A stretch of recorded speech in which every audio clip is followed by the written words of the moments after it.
В глухой сибирской тайге, где мрачная лесная глушь тянется на сотни километров, а суровый холод не прощает ошибок, произошла история, о которой потом долго говорили даже те, кто не верил ни в чудеса, ни в случайности. И началось все с того, что молодая женщина по имени Алина, находясь на 9-м месяце беременности, отправилась вместе с мужем в отдаленный поселок.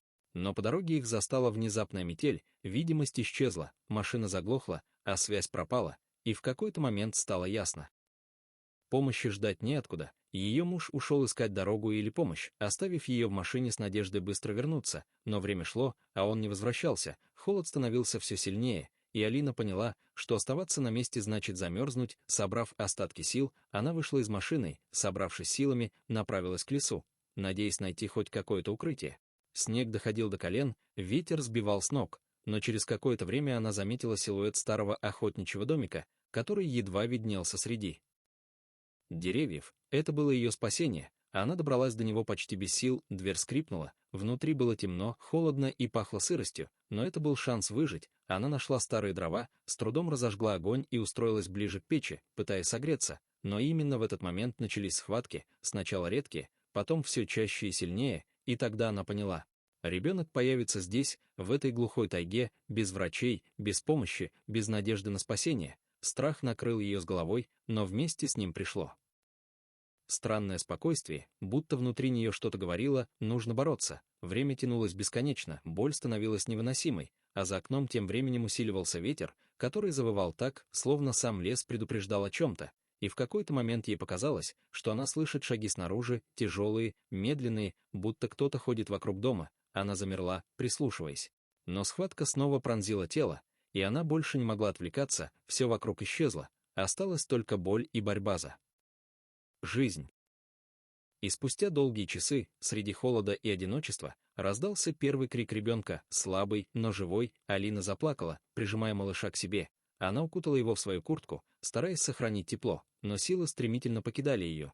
И именно в этот момент дверь хижины медленно скрипнула, холод ворвался внутрь, и на пороге появился силуэт, огромный, темный, неподвижный. Сердце Алины замерло. Она понимала, что если это зверь, у нее нет шансов, но существо не двигалось, оно просто стояло, словно наблюдая. Секунды тянулись вечностью, и вдруг оно сделало шаг вперед, и в слабом свете огня она увидела, это была медведица, огромная, с густой шерстью, покрытой снегом. Алина не могла пошевелиться, страх парализовал ее, но медведица не проявляла агрессии. Она тихо вошла внутрь, остановилась на расстоянии и просто смотрела. Ее дыхание было тяжелым, но в ее взгляде не было злости, там было что-то другое, спокойствие и, возможно, понимание. Алина не знала, сколько прошло времени, но в какой-то момент она почувствовала, что ей больше не так страшно, словно присутствие этого зверя не угрожает, а наоборот, защищает. Медведица легла у двери, перекрыв вход, и больше не двигалась. Ночь тянулась бесконечно, огонь в печи то гас, то разгорался,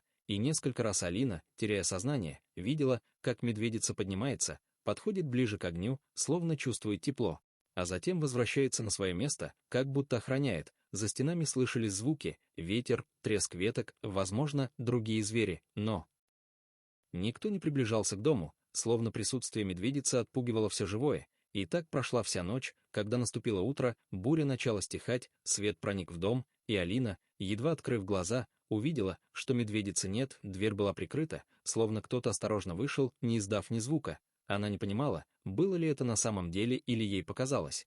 Но через несколько часов ее нашли спасатели, которые искали пропавших людей после метели. Они были шокированы тем, что она выжила в таких условиях.